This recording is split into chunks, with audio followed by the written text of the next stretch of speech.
I think even though high schools don't have fraternities per se, they do have groups, and I've heard horror stories in high schools where best friends turn on each other, or a girl or a guy is kicked out of a group, and those group of friends can make that person's life miserable.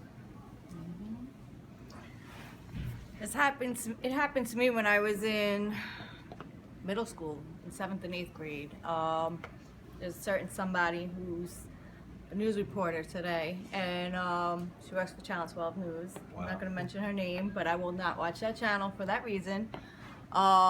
She started, it was called the Slam Book, and everybody in seventh and eighth grade in my school, and I grew up in Freeport, so it's a very big district. There was a lot of kids, and I got picked on, ridiculed, basically to the point where I didn't want to go to school anymore. And notes were left on my locker. People would say side comments to me as I was walking past, and just very cruel and hurtful. And that's part of the reason why I got involved in the organization that we're trying to get off the ground. Because when I heard about Brendan Carr, and he was around the age that I was when I was bullied, it touched me, and it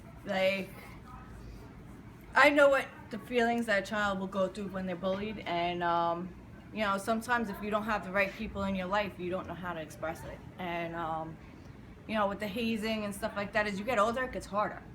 I mean, how can somebody that's 18, 19 years old, that's finished with high school and now in college, going to go to their friends and say, I'm getting picked on, or these, not to minimize it that way, but to say these things, without feeling some sense of ridicule, or without feeling that their friends are going to be like, oh, come on, get over it, and laugh at them,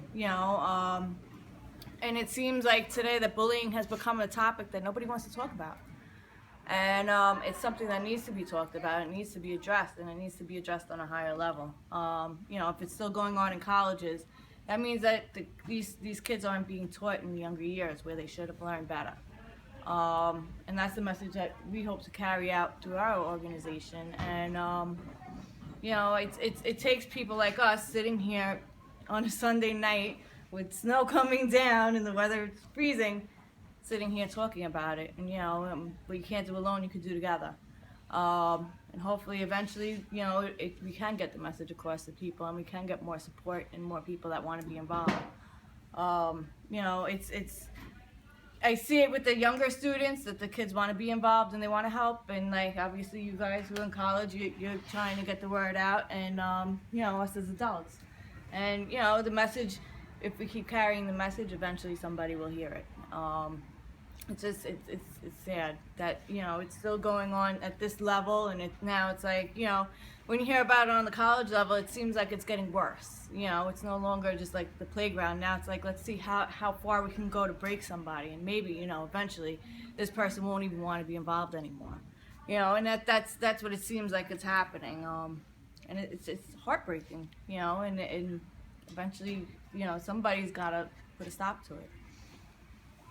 Absolutely. Like, I read an article this week in the Long Beach Herald about a group of LGBT immigrants that had a meeting in Hempstead, and when the reporter came, they all freaked out. They were nervous because, on several levels, they were nervous because a lot of them weren't out to people in their community, so they were nervous that they would get bullied and ridiculed for that, and because of our incoming president, they're nervous about being deported. So they're in, none of them, they said, you can interview us, but we're not giving our real names. We're giving you made up names. They were scared to give, first of all, they didn't even want to talk to the reporter, but then when they did, they made sure that their real names weren't given. So I'm sure some of these people are going through a nightmare right now because of their sexual orientation, and being immigrants, they're worried about being deported.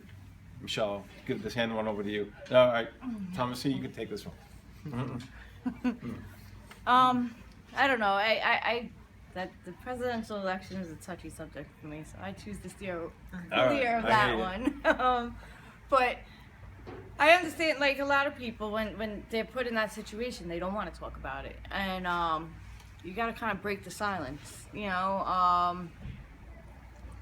the only way that we can make a change in a situation is if people are aware of it.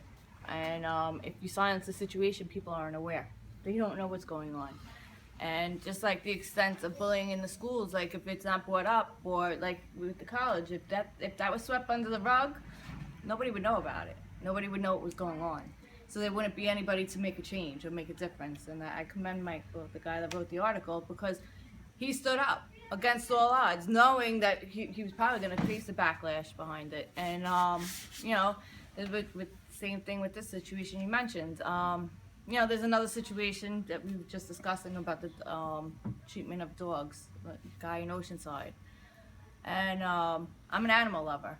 And you know, I feel that if you're going to put your hands on an animal, it's just the same as putting your hands on a person. If you're going to put your hands on somebody or something that can't defend themselves, same. Yeah, I just want to expand on what Thomasine was saying. There was a video came out. It was on News 12 this morning that this guy who runs an animal. It's an animal training boarding. An animal training clinic or an animal training center, whatever, and they showed how he was viciously taking a stick and hitting a dog over and over and over again.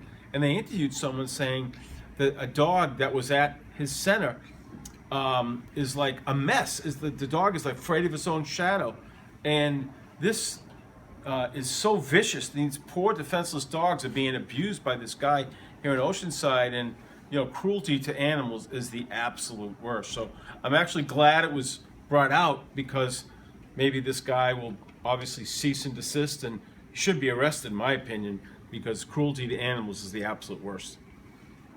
Yeah. So what I was saying is, like, putting your hands on an animal or a person that's defenseless, it's like beating up a child. You know, and I'm against it in all ways. I have 4 German Shepherds and 2 cats. But you know, I mean, they're my children. You know, I took them on as the babies, and they grew up with my family, and they're part of my family. They're my children. And like, if anybody put their hands on them, or you know, to me that's wrong. And that's the way I feel about bullying. And it's somebody picking on somebody that's defenseless, and you know, and they know it. And it's the same thing with the hazing. I feel like that they're picking out on the weak, and you know, trying to make themselves look bigger. You know, and that's the best way to describe it. It's like the Napoleon complex. You know, the little guy trying to be big with a big ego, and you know, it's just, I don't know what else to say about it. It's disgusting. But getting back to Hofstra,